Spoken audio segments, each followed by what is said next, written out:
गर्भस्थ परीक्षित की रक्षा और जन्म का विवरण और आगे। श्री गणेशाय नमः। ओम नमो भगवते वासुदेवाय।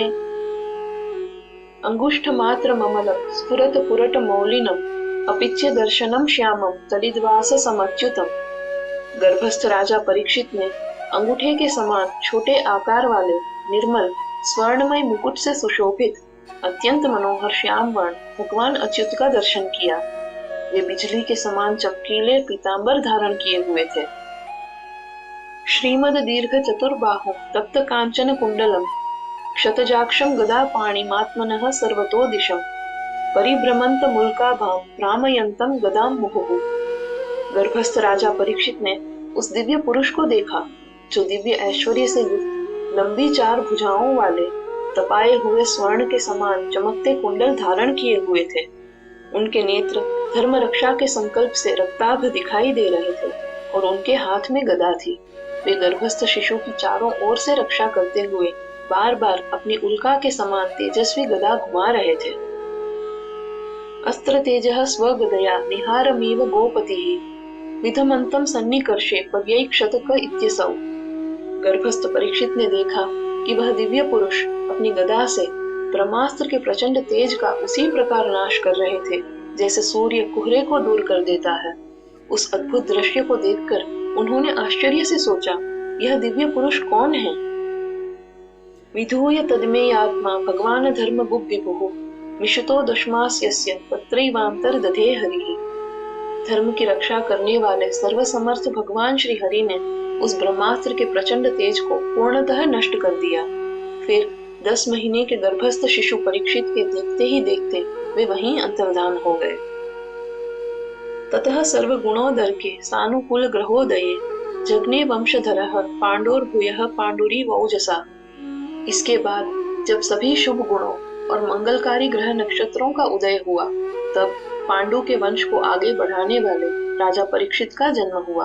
वे तेज और पराक्रम में मानो पुनः पांडु ही प्रकट हुए हों।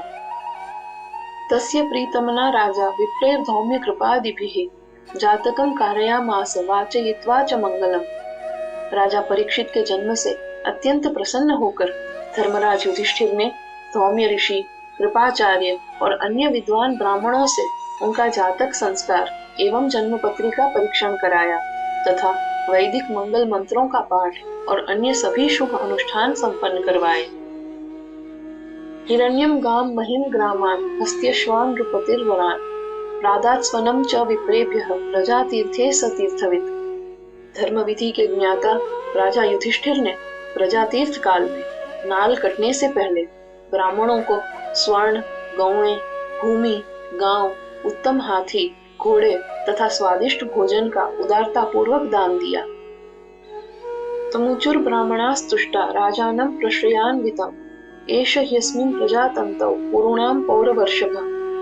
प्रसन्न हुए ब्राह्मणों ने विनम्र भाव से राजा युधिष्ठिर से कहा, हे पौरवों में श्रेष्ठ, यह बालक निश्चय ही आपके पुरुवंश की वंश परंपरा को आगे बढ़ाने वाला महान उत्तराधिकारी होगा। दैवेना प्रतिघातेन शुक्ले संस्थामुपेयुषि रातो वो नुग्रहार्थाय विष्णुना प्रभविष्णुना। यह बालक दैव योग से, जिसे कोई भी विफल नहीं कर सकता, भगवान विष्णु की विशेष कृपा से आप सबके कल्याण और अनुग्रह के लिए प्राप्त हुआ है। यह सर्वशक्तिमान भगवान की ओर से आपके वंश को दिया गया एक दिव्य वरदान है।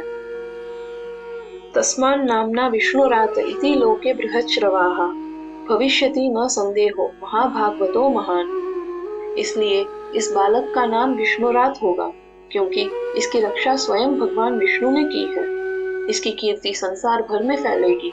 इसमें तनिक भी संदेह नहीं कि यह महान भगवत भक्त और महान पुरुष बनेगा। श्रवण यात्रा में जुड़े रहिए।